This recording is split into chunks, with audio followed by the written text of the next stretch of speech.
नमस्कार बच्चों, कैसे हैं आप सब। बच्चों, आज हम पाठ 18 मित्रता के लघु उत्तरीय और दीर्घ उत्तरीय प्रश्नों के उत्तर करेंगे। अभ्यास कार्य आपने पहले ही अपनी बुक में कर लिया है। तो बच्चों, लघु उत्तरीय प्रश्न में पहला प्रश्न है, हमारी बात को ऊपर रखने वालों के साथ मित्रता क्यों उचित नहीं है। हमारी बात को ऊपर रखने वालों के साथ मित्रता इसलिए उचित नहीं है क्योंकि ऐसी मित्रता करने पर न तो उस मित्र का हमारे ऊपर नियंत्रण रहता है और न ही हमारे लिए कोई सहारा रहता है, क्योंकि बच्चों वह हमारी गलत और सही हर बात पर कहेगा कि आप बिल्कुल ठीक कर रहे हैं। हमारी गलत बात पर हमको टोकेगा नहीं। तो ऐसा मित्र से मित्रता नहीं करनी चाहिए। मित्र ऐसा होना चाहिए जो कि हमें हमारे गलत कार्यों पर कहे कि आप गलत कर रहे हैं, इसको मत करिए। ठीक है। अगला प्रश्न है, किन बातों से प्रभावित होकर हम किसी को जल्दी ही अपना मित्र बना लेते हैं। हंसमुख चेहरा, बातचीत का ढंग, साहस या थोड़ी सी चालाकी वाली बातों से प्रभावित होकर हम किसी को भी जल्दी से अपना मित्र बना लेते हैं। व्यक्ति अपने मित्र में किन गुणों को देखना चाहता है। निर्बल व्यक्ति, बली का यानी कि ताकतवर का, धीर उत्साही का, चिंताशील मनुष्य, प्रफुल्लित मन वाला यानी कि जो बहुत खुश रहता है के साथ को ढूंढता है। छात्रावस्था में किस बात की धुन सवार रहती है। छात्रावस्था में मित्रता की धुन सवार रहती है। ऐसे दो व्यक्तियों के उदाहरण लिखिए जिनकी मित्रता विरोधी स्वभाव होने वाले व्यक्तियों से थी। यानी कि ऐसे दो मित्र थे जिनका स्वभाव बिल्कुल आपस में मिलता नहीं था, लेकिन फिर भी वो अच्छे मित्र थे। तो बच्चों, नीति विशारद अकबर मन बहलाने के लिए बीरबल की ओर ताकता था। उच्च आकांक्षा वाला चंद्रगुप्त युक्ति और उपाय के लिए चाणक्य की ओर देखता था।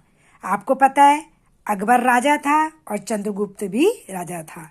दोनों अपने मंत्री की ओर, बीरबल अकबर का मंत्री था और जो चाणक्य था वो चंद्रगुप्त का मंत्री था।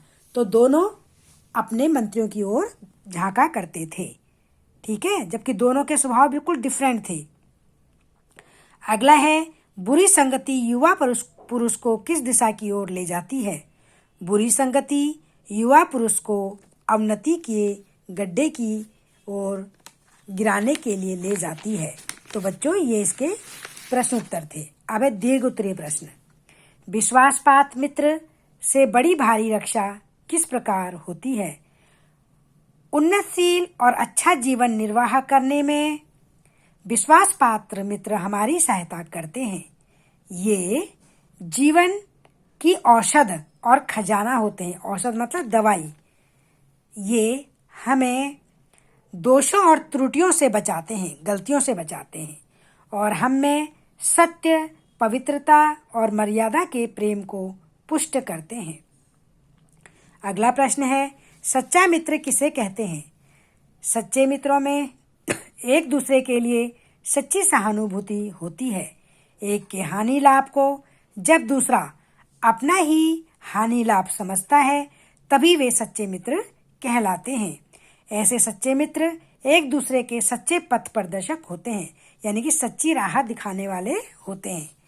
अगला प्रश्न है, सच्चे में अच्छी माता का सा धैर्य और कोमलता होती है। यानी कि जो एक सच्चा मित्र होता है, अच्छा मित्र होता है, उसमें एक माता का सा धैर्य और कोमलता होती है। इस कथन से लेखक क्या कहना चाहते हैं।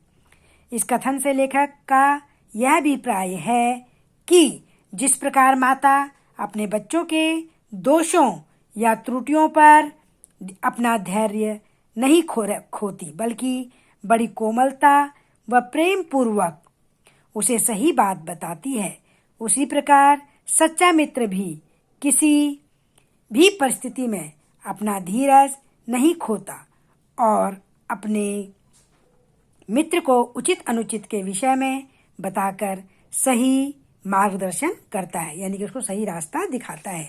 अगला प्रश्न है, इंग्लैंड के विद्वान ने अपने भाग्य को क्यों सराहा?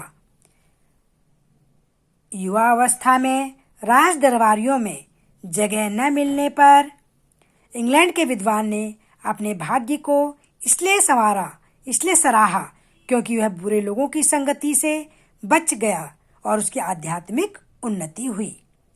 एक बार कीचड़ में पैर डालने वाला बुराई का अभ्यस्त कैसे हो जाता है?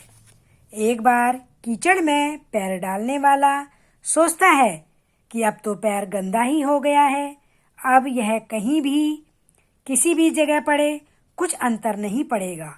इसी प्रकार एक बार कुसंगति के संपर्क में आने से हमारी बुद्धि वैसी ही हो जाती है और हम बुराई के अभ्यस्त हो जाते हैं, यानी कि उसके आदी हो जाते हैं। अगला प्रश्न है, बुरी संगति से बचना किस प्रकार मुश्किल है? बच्चों, यदि हम काजल की कोठरी में प्रवेश करते हैं तो बहुत सावधानी बरतने पर भी थोड़ा बहुत कालिक मतलब कालापन तो हमारे शरीर में, हमारे कपड़ों में लग ही जाता है। उसी प्रकार बुरी संगति करने पर उसके बुरे आसार से बचना मुश्किल है। अतः हमें बुरी जगह या बुरी संगति से दूर ही रहना चाहिए, तभी हम उसके दुष्प्रभाव से बचे रहेंगे। अगला प्रश्न है, काजल की कोठरी में कैसो हुई सयानो जाए? एक लीक की लागी है पै लागी है, पंक्ति का सामान्य अर्थ क्या है? बच्चों, इसका उत्तर है, इस पंक्ति का अर्थ है कि कोई बुद्धिमान व्यक्ति यदि काजल की कोठरी में, आपको पता है काजल काला होता है, उसकी एक कोठरी है, उसमें प्रवेश करता है, तो यदि वो प्रवेश करते समय यह सोचता है कि मैं बड़ी समझदारी से वह कालिक को अब के प्रभाव से बच जाऊंगा और मेरे कपड़ों में यह कालिक नहीं लगेगी, परंतु बच्चों यह तो उसका भ्रम ही होता है, क्योंकि उसके शरीर पर कहीं न कहीं कालिक अवश्य लग ही जाती है। अतः बुराई से बचने का एकमात्र उपाय यही है कि बुरी संगति से कोसों दूर रहें। तो बच्चों, ये आपके लघु उत्तरीय और दीर्घ उत्तरीय प्रश्न के उत्तर हैं। आप इससे जो ये प्रश्न उत्तर हैं लघु उत्तरीय और दीर्घ उत्तरीय, इनको अपनी नोटबुक में सुंदर सुंदर हैंड राइटिंग में एक एक लाइन छोड़कर करेंगे और अभ्यास कार्य को अपनी बुक में ही करेंगे। और बच्चों, आपने इस पाठ से क्या सीखा? आपने इस पाठ से यह सीखा होगा कि हमें मित्रता करते समय बहुत ध्यान, बहुत सावधानी रखनी चाहिए। अच्छे लोगों से ही हमें मित्रता करनी चाहिए, क्योंकि ये छात्रावस्था जो होती है, इसी में ही हमारे जो मित्र हम बनाने की हमें बहुत ज़्यादा शौक होता है, लेकिन हम इस समय अगर ध्यान से अपने मित्र नहीं बनाएंगे तो फिर वो हमारे लिए जीवन भर क्या होंगे? हमें कुमार्ग का रास्ता दिखाएंगे, हमारे लिए गलत होंगे। जैसे कहा भी गया है, किसी जंगली जानवर की अपेक्षा एक कपटी और दुष्ट मित्र से अधिक डरना चाहिए।